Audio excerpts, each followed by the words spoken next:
Bonjour tout le monde. J'ai posté cette semaine, attendez, ou la semaine passée, là, je suis un petit peu mélangé dans le temps, le confinement. J'ai posté correction couleur artistique, color grading, fine art sur Facebook, avec un résultat que moi je trouvais très très très intéressant. Et partant de la photo originale, de la capture, travaillé avec Capture One, évidemment, je l'ai exporté en TIFF pour pouvoir venir mettre une petite touche différente. Et lorsqu'on met les photos une à la suite des autres, une à côté de l'autre, on voit énormément de différences, ce qui n'est pas nécessairement le cas lorsqu'on regarde l'image unique. Par contre, ici dans Affinity Photo, lorsque j'ai regardé ce tutoriel de retouche, que je pourrais dire, j'ai été vraiment surpris de voir toute la quantité de calques qui était requise pour faire le travail. Fait qu'ici, ce que je vais faire, je vais complètement effacer chacun des calques. On va déconstruire ce qui s'est passé pour vous montrer les petites nuances de toute cette modification-là en faisant un survol sans nécessairement aller trop profondément.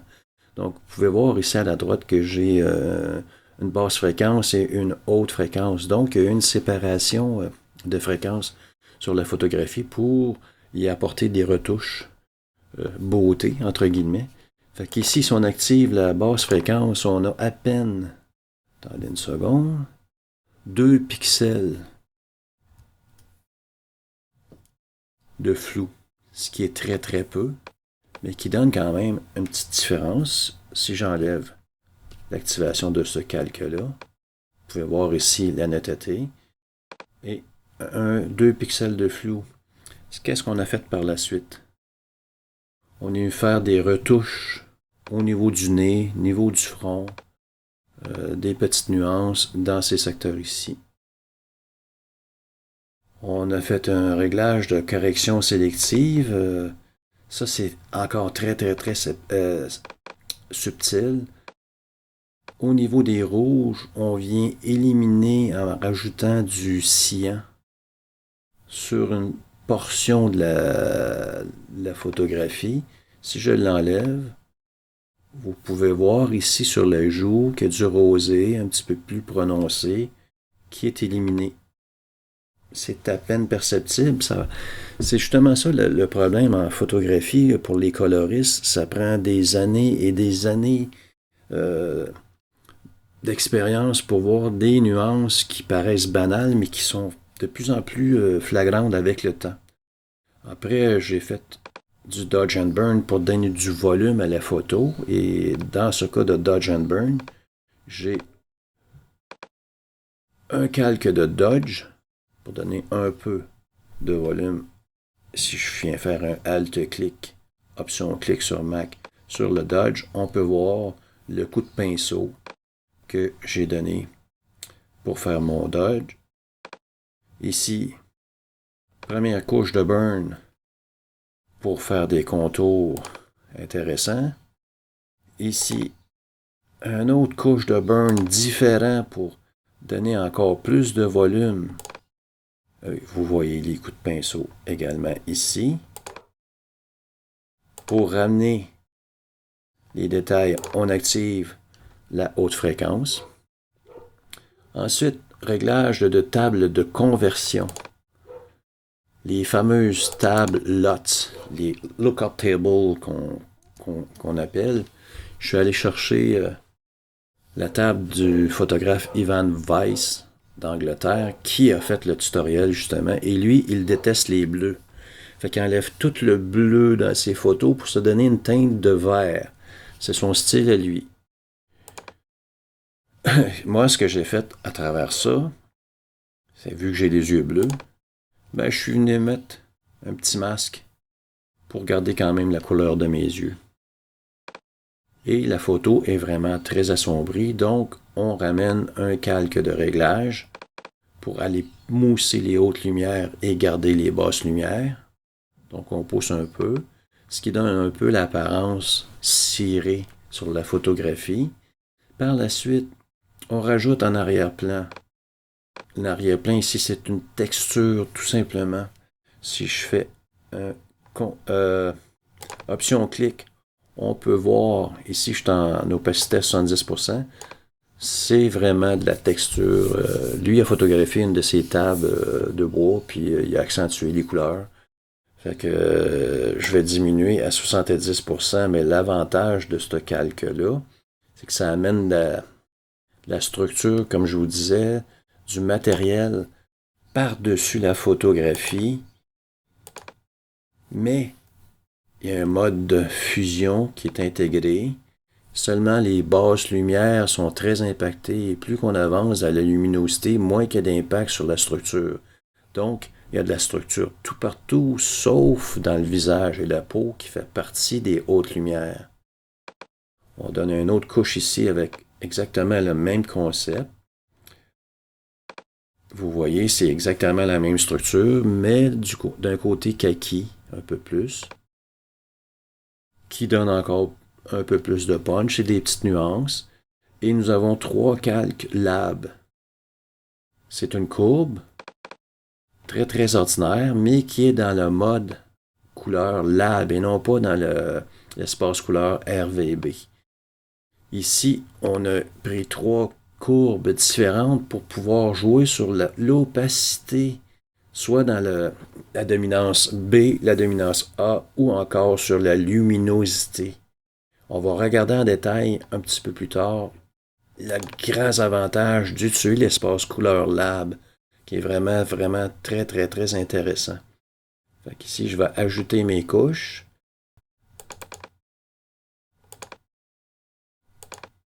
Vous voyez ici des petites nuances au niveau de la courbe. Au niveau de la luminosité, vous pouvez voir ici qu'il y a un impact. On augmente les hautes lumières. Si on l'enlève, vous voyez que les hautes lumières autour du visage, ils sont différentes. Ensuite, il y a eu un équilibrage chromatique qui donne au niveau des tons moyens un petit peu plus de bleu, moins de jaune, etc., etc. Il y a un décalage en TSI pour les teintes et saturations.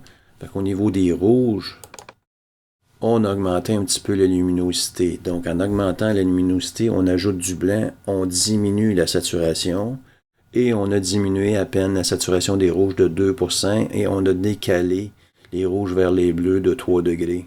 C'est très, très, très minime, c'est très subtil. Et par la suite, on vient jouer sur les niveaux pour venir aplatir la courbe. Vous voyez que mes hautes lumières ont été cramées, mais ma sortie a été baissée pour avoir un histogramme intéressant. Et la dernière étape, c'est d'ajouter un arrière-plan qui est fictif. Fait que tout ça, moi, je trouve ça très, très, très intéressant, sauf que moi, le bleu de mon chandail, je préférais le garder, donc je me suis fait un masque pour récupérer le bleu de mon chandail. Un dans l'autre, ça fait quand même une super de belle photographie. Ça, c'est mon goût à moi, c'est mon point de vue. Vous pouvez ne pas être d'accord, ça vous appartient. Ici, ce que je veux vous démontrer, à quoi sert la courbe lab en espace couleur lab. Ici, vous pouvez voir qu'on a une dominance de ma photographie en bleu. On a ici une dominance en jaune. On peut avoir une dominance, un color cast en vert ou en magenta. Ce sont tous des petites nuances que l'œil s'habitue à voir.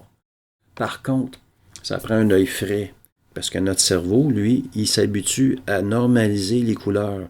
Fait que si on a une dominance qui est vraiment frappante, au bout de 5 à 10 minutes, nous, on ne la voit plus lorsqu'on fait notre édition de couleurs. Fait que ce que je trouve très intéressant, si je viens voir ici ma courbe lab, une courbe pour contrer la dominance de bleu, vous voyez ici, je viens de ramener une nuance vraiment, vraiment, vraiment très intéressante. J'ai cancellé la dominance de bleu pour ramener un peu de jaune dans la photographie. Comment fait-on pour voir ce qui se passe? Là, je vais vous donner un autre exemple, si je viens activer ma courbe ici qui est en mode lab, puis qu'on vient voir la dominance. Vous voyez ici mon histogramme qui est vraiment différent d'un histogramme normal. L'histogramme dans l'espace couleur RVB, vous la voyez à la droite. On a des pixels noirs, on a des pixels dans les tons de gris, dans les tons moyens, dans les hautes lumières. L'histogramme dans l'espace couleur lab est carrément différent. C'est pour définir une dominance. Donc, au point central, si votre histogramme est vraiment bien partagé de part et d'autre du point central, vous n'avez pas de dominance. La nuance est là.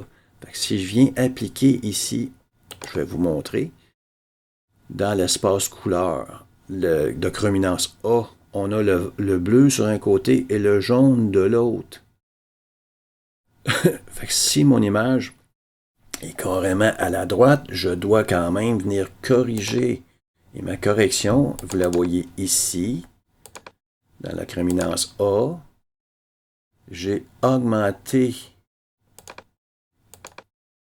dans ma chrominance B, pardon, j'ai augmenté mes jaunes pour pallier au bleu. Si on regarde la valeur combinée, on voit très bien, je vais effacer mon exemple. Petit rafraîchissement. On s'en vient voir la dominance B. Vous pouvez voir ici que mon histogramme est centré. C'est ce qui fait que j'ai éliminé la dominance de couleur bleue. L'espace couleur lab, c'est un de ses grands avantages. On pourrait avoir, dans le premier exemple qu'on a vu au tout début, il y avait 3 courbes, mais on peut aller voir le mètre, la luminosité, la chrominance A, la chrominance B, le calque alpha qui est complètement indépendant, et on vient jouer sur chacun de ces couleurs-là qui ressemblent énormément à la balance des blancs. Là. On parle du bleu et du jaune versus le vert et le magenta qui est carrément dans le même domaine que la balance des blancs, mais on n'a aucun impact sur la luminosité. Le canal L de l'espace couleur lab, c'est la luminosité. Lorsqu'on vient changer une courbe dans le monde RVB, on impacte la luminosité en même temps qu'on touche à nos couleurs. Si on touche à la luminosité, à la couleur, ça change la saturation. Fait que le monde lab est vraiment très intéressant parce qu'on ne touche pas à la lumière, on ne fait que toucher aux subtilités de la couleur. Si je prends un autre exemple, ici, en mode dominance jaune, si je viens voir ce qui se passe au niveau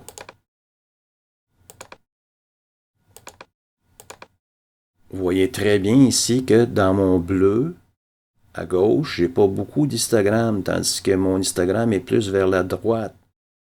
Si je viens mettre mon exemple, si mon histogramme se situe plus vers la droite, on a plus de jaune. C'est effectivement le cas. On a une dominance jaune sur la photographie. Si je viens appliquer ma correction, vous voyez ici que j'ai rebalancé un peu. Si on vient voir,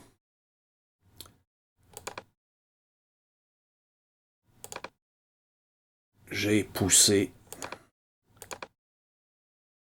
mes bleus vers la droite pour tirer mon histogramme vers la gauche pour me donner une balance équilibrée que l'on peut voir ici. J'ai essayé d'équilibrer davantage mon histogramme. Est-ce que le nombre de pixels est parfait? Non, je devrais peut-être venir peaufiner davantage vers la gauche.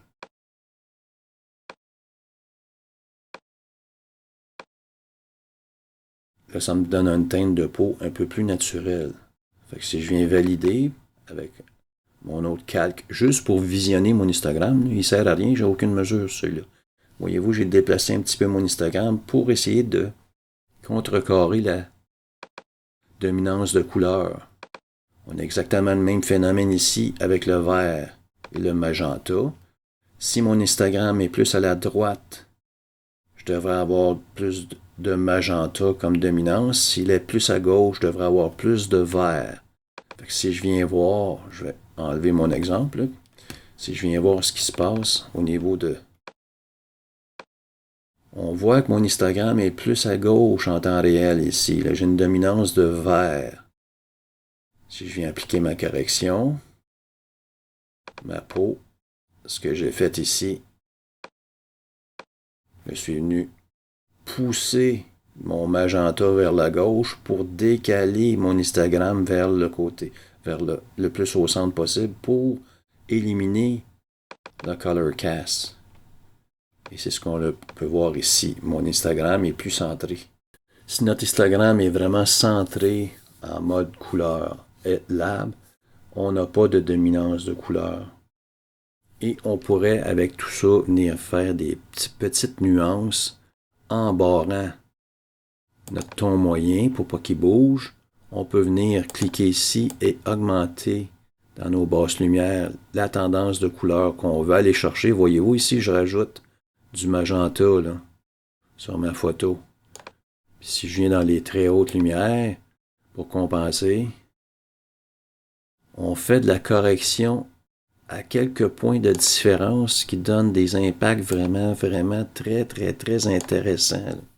C'est quelque chose de vraiment formidable pour faire la retouche couleur, la retouche fine art dans nos photographies. J'espère que le sujet vous a intéressé. Si vous avez des questions, ne vous gênez pas, vous connaissez mon courriel. À la prochaine.